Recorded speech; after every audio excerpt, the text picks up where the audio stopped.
এটা হচ্ছে classical হোমটেক্সের bedsheet.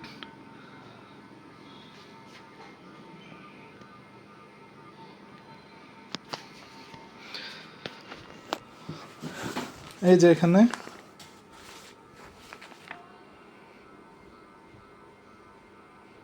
আসলে ছবিতে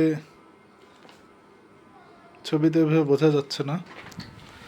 ছবিতে মানে ওদের ওয়েবসাইটে কিন্তু গেলে এটা অনেক ডার্ক, মানে অনেক ডিপ বোঝা যায়, কিন্তু এটা অনেক হালকা।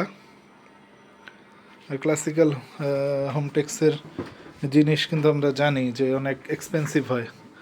তো এক্সপেন্সিভ হিসাবে বেডশিটটা যদি আমি কোয়ালিটি বলি, কোয়ালিটি ভালো না, মানে কোয়ালিটি অনেক পাতলা, মানে ফেব্রিকটা অনেক পাতলা। এটা আসলে এই প্রাইসে আরও ভালো সুন্দর এরা দিতে পারতো। যদিও এটা একদম আজকেই বিছানো, এটা আসলে ধোয়ার পর কেমন হবে, ধোয়ার পর তো অবশ্যই আরও পাতলা হবে, রঙও প্রথম কয়েকবার উঠবে হয়তো। তো এই প্রাইসে এরা জিনিসটা আরও ভালো করতে পারতো।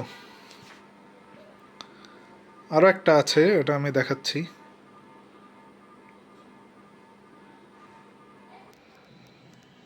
এটা হচ্ছে আরেকটা, এটা ক্লাসিক্যাল হোমটেক্সের।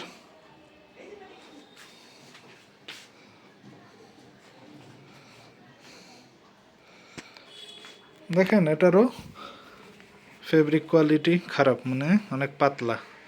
এই প্রাইসে এরা ফেব্রিক কোয়ালিটি এত কেন খারাপ করলো, এটা আমার কোশ্চেন। এই যে এটা একটা লিফলেট বা এদের যেটা ক্যাটালগ এখানে দেয়া আছে, এখানে এটার সাথে পুরো মিলে যায়।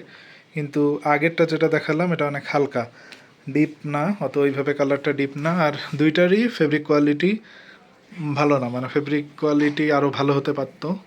ফেব্রিক কোয়ালিটি অনেক পাতলা, কারণ এটা যতদিন যাবে মানুষ ধুতে ধুতে এটা আরও পাতলা হয়ে যাবে, কারণ এক্সপেন্সিভ এগুলো অনেক বেডশিট। তো এই হিসেবে প্রোডাক্ট কোয়ালিটি আরও ভালো হতে পারতো।